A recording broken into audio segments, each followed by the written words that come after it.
Hello everyone, welcome to my channel. In today's video, I will be talking about the profile 6.3, which is the role model martyr profile within human design.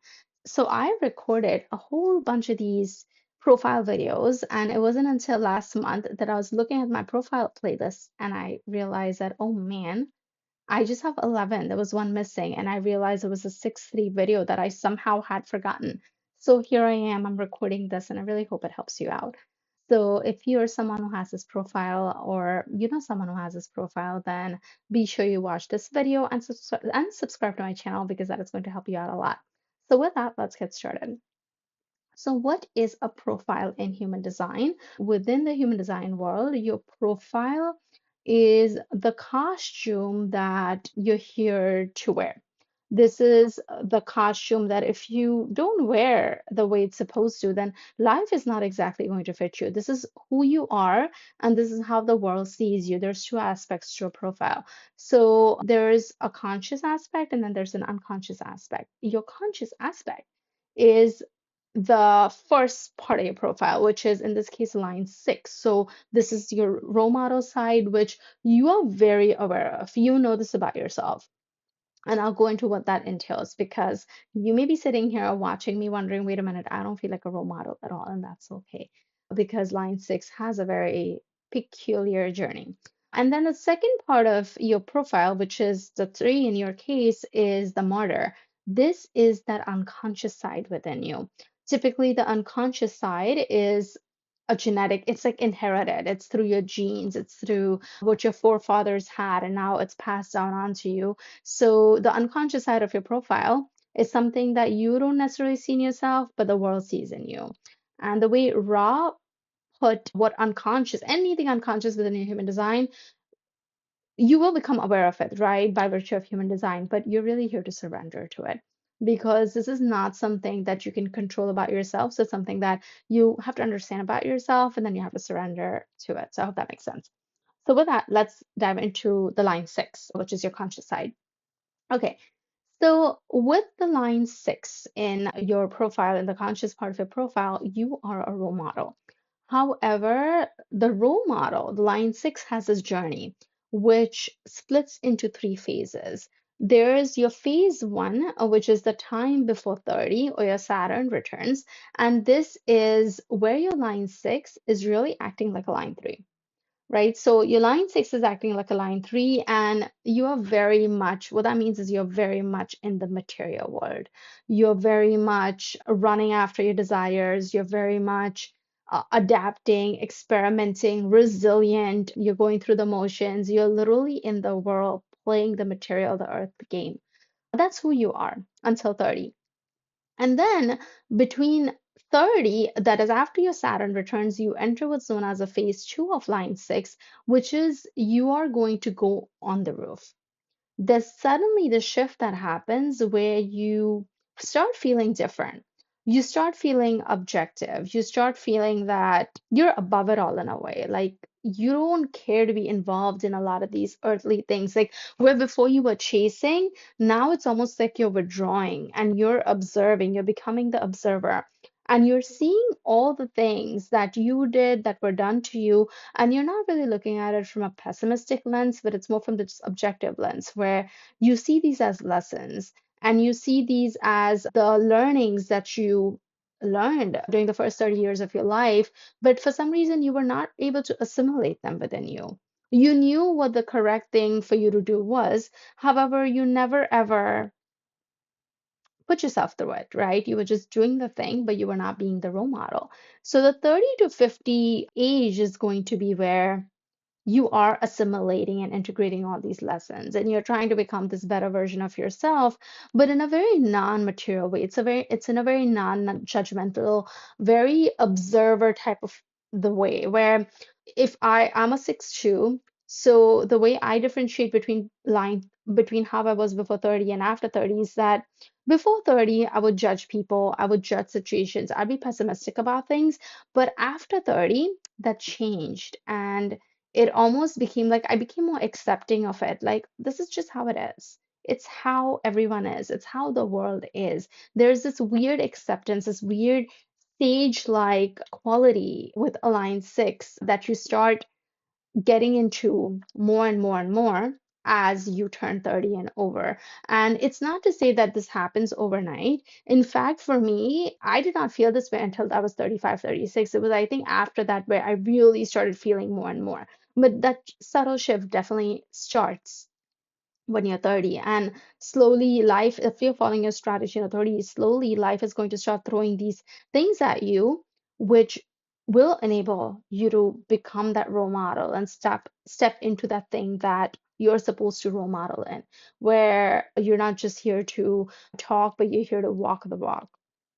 So that happens. That happens at the age of around the age of 50, which is the phase three of line six, where you are now the role model. So think about it this way, right? You're from 30 to 50, you're on top of the roof. So you're observing, you're seeing what makes sense, what is the objective way of doing things, and then, but you're aloof from the world. Like you don't want to be involved, you're like out of it. You're just like, oh my God, I cannot believe how people chase after things. I cannot believe how people do all these things. So you're on the roof and you're observing. However, at 50, something changes and then you come off the roof.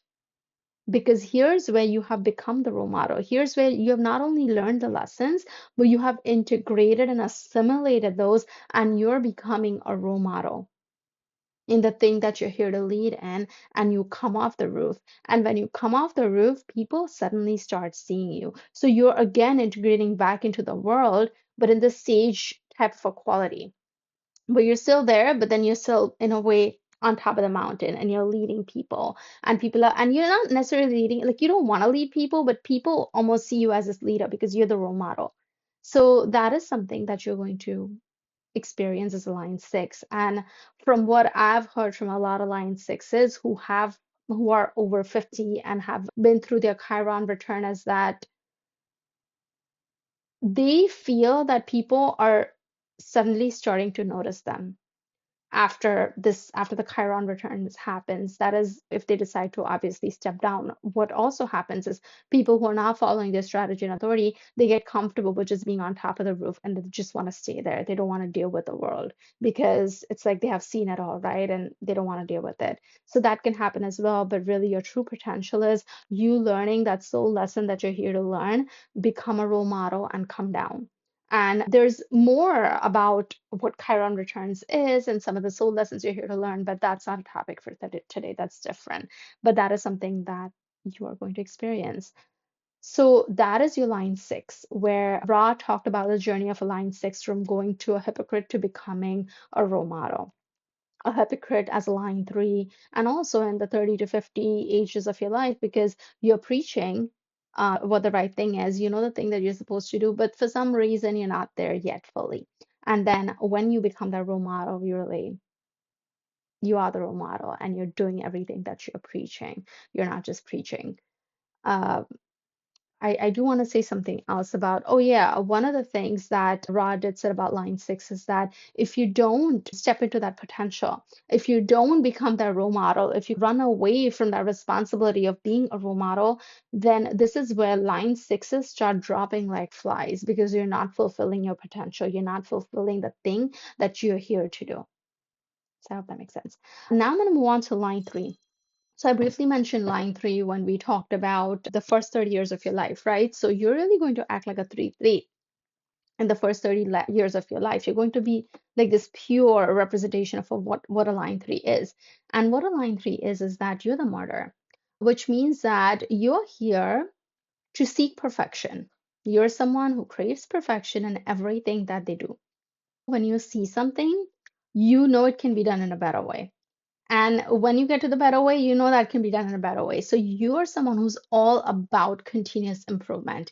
You are never going to be satisfied and someone saying, oh, this is just how it is, because you know that it can be improved. These are the pioneers, these are the innovators. Without these people, the world would cease to exist the way it has. We would likely still be in the caveman culture. It's the line threes that get us to better places, that persevere through discomfort, that go out of their comfort zone and make sure that we get a better quality of their life through their sacrifices, because they're the ones who are the resilient ones. They're the ones who push through and take us to the new level. So they take one for the team. And they put in all that hard work to get us to new levels of innovation, because innovation is never easy, right? Innovation, there's discomfort in it. You have to push through and you have to get all these people on board. So there's something to be said about innovation. Line three is a very material line. People who have line three, they're going to crave wealth, they're going to crave success, they're going to crave that better world, ambition. All of that is represented within line three. This is the money making line. Anytime, if you get a human design reading about wealth generation, they will ask you to focus on the line threes that are within your human design chart, because line three is that money making line. You could have a different profile, right? Or you could have different lines, but if you want to make money, look at the line three aspect of that gate, and it will show you how money is to be made using that gate, because without that, you're not going to be able to be materially successful. So that is line three for you. Now, with line three, there's a lot of creativity because innovation requires creativity. However, creativity comes with a cost at times. Your creativity is not on all the time, right? Like you would have noticed, you sometimes get this idea. It's like the eureka moment that you're getting, but it comes from nowhere. And that's the thing about creativity. It cannot be forced. It has to come. And the process through which the creativity emerges is sometimes not the best, because what's going to happen is you're going to almost experience this low about the state of things, why things are the way they are. And you experience this low and this sense of melancholy. It's almost a semi-depressive state that you're going to feel a low. And then suddenly, if you accept that low, then new creative insights are going to start emerging. You're going to go low, right? You're going to hit that rock bottom and then you're going to come back up with this new creative insight. But in order for you to go up, you have to hit that low. It's right when with Harry Potter, J.K. Rowling, the author of Harry Potter, she experienced this severe low in her life. If I remember correctly, she experienced bankruptcy, a lot of loss of money, and she was at a rock bottom when she wrote Harry Potter. And that's how creativity comes when you hit your rock bottom. And then you emerge and new creative insights come. And it's just a process that keeps happening. And that's how innovation is going to come. All these new creative insights are going to come to you. So that is how the line three operates. Line three also experiences this phenomenon known as bonds made and broken, which means that you know that there's better things out there. So there's always instances where you're going to end up breaking your bond and then moving to a new bond. So you may have a teacher, you get whatever you need out of that teacher, and then you break the bond with that teacher and you go to a different teacher. So there's a lot of bonds made and broken. So sometimes this can be an issue in relationships because you feel like you need to break things up and move on to the next thing, break things up and move on to the next thing. But it doesn't have to be that way. A lot of times with line threes, you can have a successful relationship when you feel that, oh, things are stagnant and I need things to be different.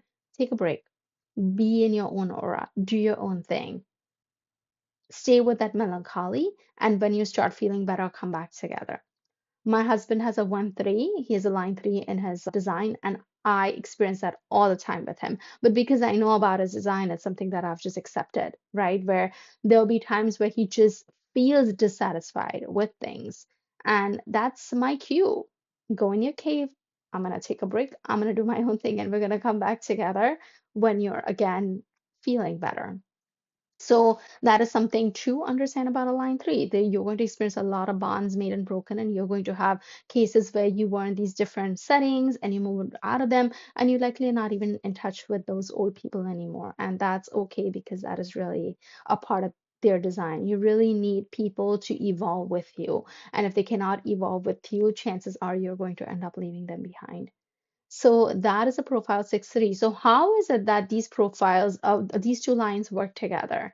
With the profile 6-3, it's a transpersonal profile, which means you have a transpersonal karma. And in order for you to fulfill your destiny, you are going to need others. You're going to need strangers that you're here to influence. You are here to not reinvent the wheel, but you're here to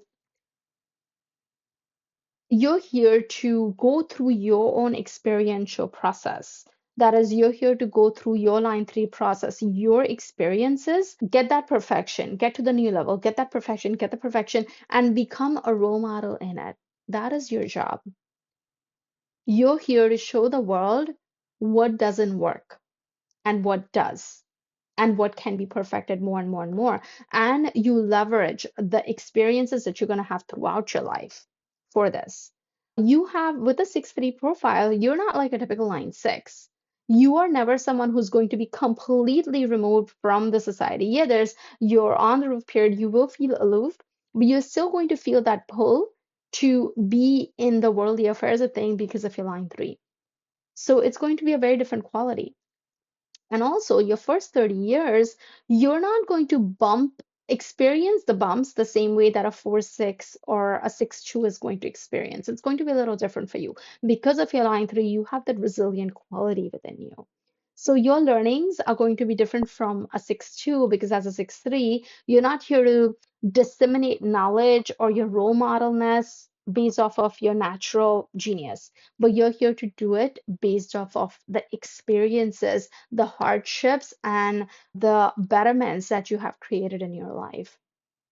But there is a lot of melancholy within this design, and it is something that you have to accept about yourself, and you have to learn how to process it as well, because that is going to make your journey a lot easier. And keep in mind, line threes are very pessimistic. And you need to have that pessimism in order to better things, right? If you were optimistic, you would just be like, ah, it works, everything's great. But you need to have that pessimism in order to make things better.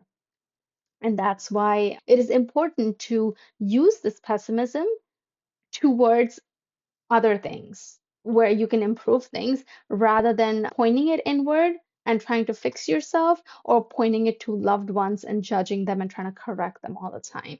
So, yeah, with that, I hope this video has helped. And before I go, if you are someone who's looking for a human design reading, I offer a human design primer, which is a PDF of your human design reading. This is not a simple PDF. It is an extremely detailed human design primer that goes into all the aspects of your human design.